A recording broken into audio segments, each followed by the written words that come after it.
We'll go ahead and get started here. We'd like to welcome Scottie Scheffler into the interview room at the Shriners Children's Open. Scottie, you're making your first appearance on the PGA Tour since being a part of Team USA at the Ryder Cup in a victorious effort. So, if you could just recap that experience for us. Yeah, I mean, playing the Ryder Cup was a dream come true for me. I dreamed of playing on that team for about as long as I can remember, and so to be able to make the team and then also perform well and get a win was exciting. I mean, probably the most fun I've had on a golf course was Friday and Saturday, and a lot of good memories from that week, whether it was hanging out in the team room with the guys or playing my matches with Bryson. A lot of good times to look back on. And looking ahead to this week and the new season on the PGA Tour, just kind of your goals this week and throughout the entire 2021-22 season. Yeah, for me, I'll just keep trying to put myself in position to hopefully win golf tournaments, starting with this week. This is a golf course that previously I haven't played well on, but my game feels like it's in good shape, and I'm looking forward to the rest of the week. And I don't think I'll play too much this fall, but I'll play a few events, get a little bit of rest. Last year was a long season, but still play a few events and then just get ready for the spring. All right, we'll go ahead and open it up to questions from media that we have on the line. We'll start with Jeff Babineau. Hey, Scottie. As an individual, what can you pull out of a team victory like that at Whistling Straits? So, I mean, as an individual, I played well in my matches. It's nice not to lose any matches. I think Friday afternoon we kind of not let a match slip, but Tyrrell finished with a great birdie to kind of steal a half point off of us. But other than that, I felt like I played really solid golf all week. Had a nice match on Sunday, and it's nice to be able to perform in that environment as well. Getting up close with Bryson as you did with the 4-ball matches, what kind of interest did you have last week and what was going on with him, and what was your reaction to what he did at the long drive? Well, I mean, he was definitely pretty interested in last week. We had a great time playing together. He's a great best ball partner, and he's a pretty good alternate shot partner as well, just because he's such a talented player. But we had a good time, had a lot of fun in the team room, and then his performance at the long drive was pretty cool. I think he told us his goal was at the Ryder Cup. His goal for the long drive was to make it to the final 16. He said that would have been a really big accomplishment for him, and so to make it to the final 8, and I think he lost to Berkshire, right? In the matches? Yeah, right. Yeah, so, I mean, lost to the guy who won the long drive was definitely not anything to keep your head down about. So I'm sure he's feeling really good about his performance, and it was pretty fun to watch. Thanks. We'll take our next question from Steve DeMaglio. Staying on that end, Scottie, what was your reaction to the announcement yesterday of Bryson playing Brooks in the match 5? I mean, not too much. I didn't really know that was in the works at all. I'm sure it'll be a fun match. I was surprised it was only 12 holes. I thought that was a little funny, but maybe they got a few tricks up their sleeve that I don't know about. But, I mean, they were good in the team room last week, got along very well. I mean, everything was really relaxed, so I'm sure they'll have a fun match. When is it? After Thanksgiving? Is that? Yeah, day after Thanksgiving. Yeah. And can you carry momentum 2 weeks? What do you mean? From the Ryder Cup, can you carry the momentum from the Ryder Cup into this week? Yeah, for sure. Definitely like to carry off good golf. Yeah, I mean, for sure you can carry off good momentum and confidence and playing good golf. When the game feels good, it feels good, and hopefully just keep rolling. And as the season starts, are you goal-oriented, and is there any specific area of your game that you would like to see take one more notch upward?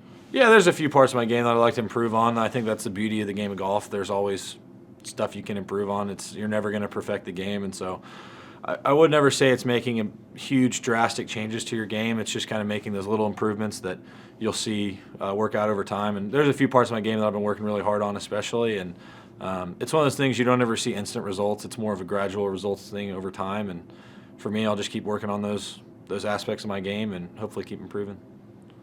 Thank you, sir. Next question is from Greg Robertson. Go ahead, Greg. Hey, Scottie. I was curious about your philosophy on these fall season events. How many of them you plan to play, and if you wish there was a longer off season for you guys? We'll get a decent off season. I wish there was more time where there was no tournaments going on, just because if FedEx Cup points are being accrued and guys are out here playing and winning tournaments, you know, I feel a little bit weird sitting at home for, it would be, I guess, almost 4 months when everybody else is playing tournaments. So in my head, I guess I wish there was a little bit more of an off season, but I also don't really mind the way the schedule is now. I'll play a decent amount of events this fall, and you know, I mean, I like playing tournaments, so for me, it's still fun. And then can I ask about next week, playing a course that nobody's really ever seen before, except maybe Colin, who's a member out there.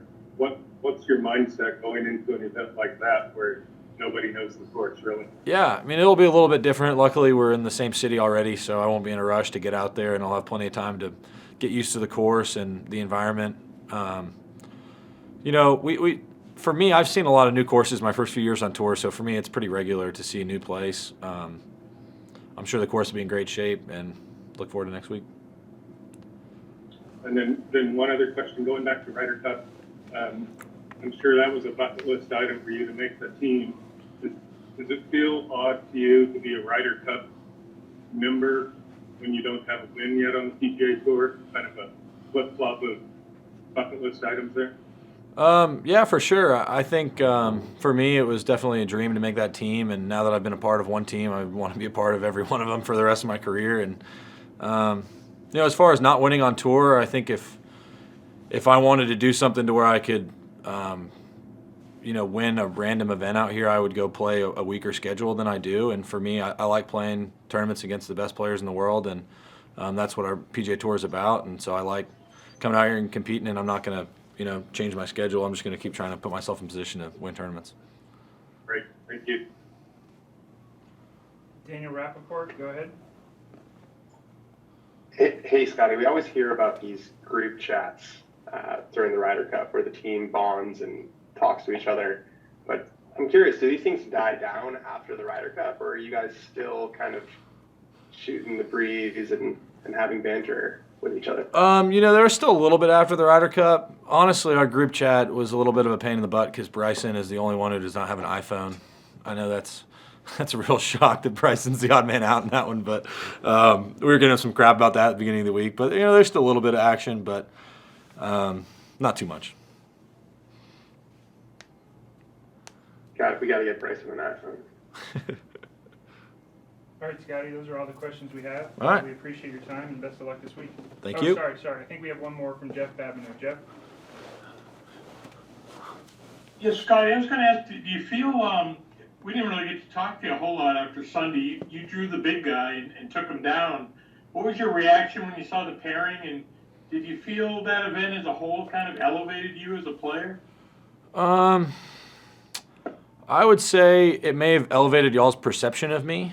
That's kind of how I look at it. I've always perceived myself to, I've always perceived that if I was put into a position at a Ryder Cup or a major championship that I would perform well. I've always kind of had that, you know, faith and confidence in myself as a player. And so it may have changed y'all's perception of me, but for my, you know, for me, it doesn't change too much. My life still feels the same. I don't feel any different as a person or a player. It's always nice to perform in those moments, but with the way I prepare for events and practice as hard as I do, those are the places where I want to be.